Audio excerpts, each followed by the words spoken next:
നെടുമ്പാശ്ശേരി അവയവക്കടത്ത് കേസിൽ നിർണായക വിവരങ്ങൾ പുറത്തുവന്നു. അവയവക്കടത്ത് സംഘത്തെ സോഷ്യൽ മീഡിയ ഗ്രൂപ്പ് വഴിയാണ് പരിചയപ്പെട്ടതെന്ന അവയവദാനത്തിനിരയായ പാലക്കാട് സ്വദേശി ഷമീറിൻ്റെ മൊഴി. കേസിലെ മുഖ്യ സൂത്രധാരൻ ബെല്ലം രാമപ്രസാദ് ഗോണ്ടയാണ് ഷമീറിനെ ഇറാനിലേക്ക് അയച്ചത്. മതിയായ ചികിത്സ ലഭിക്കാത്തതുകൊണ്ട് ആരോഗ്യസ്ഥിതി മോശമാണ്. ഷമീറിനെ കേസിൽ മാപ്പുസാക്ഷിയാകും. 24 എക്സ്ക്ലൂസീവ് വിഷ്ണു സുരേഷ് ചേരുന്നു കൊച്ചിയിൽ നിന്ന്.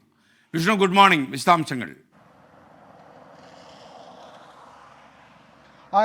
ഈ അവയവക്കടത്തുമായി ബന്ധപ്പെട്ട് അന്വേഷണ സംഘത്തിന് ലഭിച്ച ഏറ്റവും നിർണായകമായ ലീഡാണ് ഷമീറിന്റെ മൊഴി. ഈ കേസിൽ ഇതുവരെ പോലീസിന് ഇരകളെ കണ്ടെത്താൻ വലിയ പ്രതിസന്ധികൾ ഉണ്ടായിരുന്നു.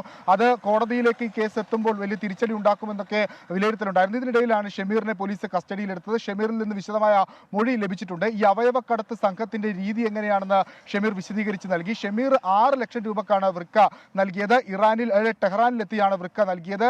ഏപ്രിൽ 23-ാം തീയതി അവിടെ എത്തി. മെയിൽ തിരിച്ചെത്തുന്ന കാഴ്ചയാണ് ഉണ്ടായത്. 20 ദിവസം മാത്രമാണ് ഇയാൾക്ക് ഈ ശസ്ത്രക്രിയയ്ക്ക് ശേഷം ചികിത്സ നൽകിയതും മതിയായ ചികിത്സ നൽകിയിട്ടില്ല എന്നും ഇയാൾ പോലീസിന് മൊഴി നൽകിയിട്ടുണ്ട്. ഒപ്പം കൂടുതൽ പേർ ഇതിന്റെ ഇരയായിട്ടുണ്ട് എന്നും ഷമീറിൽ നിന്ന് വിവരം ലഭിച്ചു. അങ്ങനെ ഈ കേസിന്റെ ഏറ്റവും നിർണായകമായ ഘട്ടത്തിലേക്ക് അന്വേഷണ സംഘം കടക്കുന്നു. ഷമീറിനെ മാപ്പുസാക്ഷിയാക്കുന്നത് വഴി കൂടുതൽ ആളുകളിലേക്ക് ഈ കേസിൽ അല്ലെങ്കിൽ പ്രതി ചേർക്കാനുള്ള സാധ്യതയും നിലവിൽ നമ്മൾ കാണുന്നുണ്ട്.